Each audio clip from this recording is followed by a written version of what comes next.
โอ้จากมุงจากยามแล้วลูกนี่คือว่ายังบ่ตื่นเนาะนี่เนาะสิงเอ้ยลูกไม่ลูกมันสวยแล้วมาโซ่เกือบไปเกือบไกลแล้วไปหงห้ำหงเฮียนนี่นะเมื่อคืนนี้เป็นเห็นหยังบ่รับบ่นอนหยังวะได้ยินบ่แม่เว้านี่นะลูกละไก่เป็ดเราสิไปเกลือน้องแม่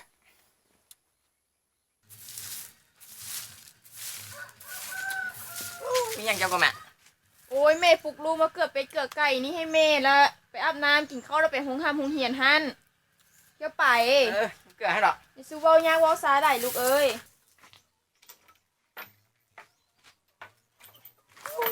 แม่เนี่ยเศร้าเนี่ยยินเกือบเป็ดเกลือไก่นอนอยู่ดีๆเอากิน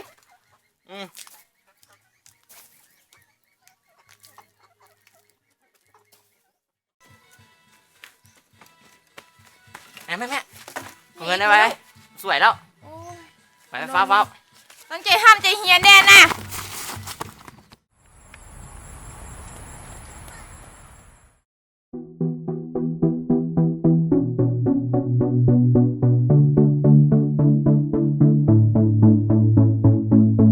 เฮ็ดล่อเลยมึงก็ได้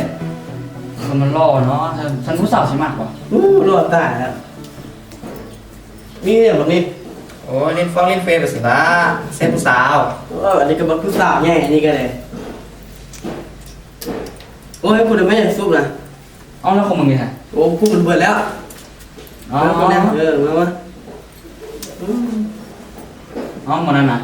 โอ้ของผู้สู้โอ้เอาไว้ก็ได้เอาไว้โอ้มันซีดีวะของผู้เคยนะเนี่ยเอาไว้ลองรถตะกี้ก็คุยขึ้นกันละตะกี้ก็ลองที่ละโอ้แม่เขาว่ามันบุรีทุกอย่างมันดีเอาไว้รุ่นนะเอาไฟเบิร์สโตให้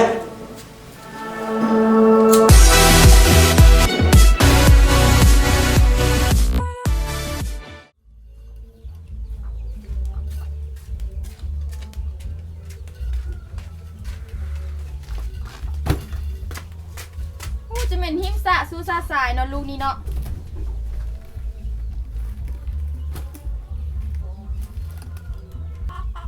เสียง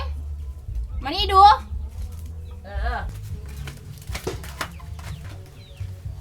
เดี๋ยวสู้เนี่ยของไผ่หมูแม่ของเฮาเมื่อของลูกของไผ่ของหมูเฮากับฟ้าแม่บุ้มาคนคิดตัวเสียง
อโทษ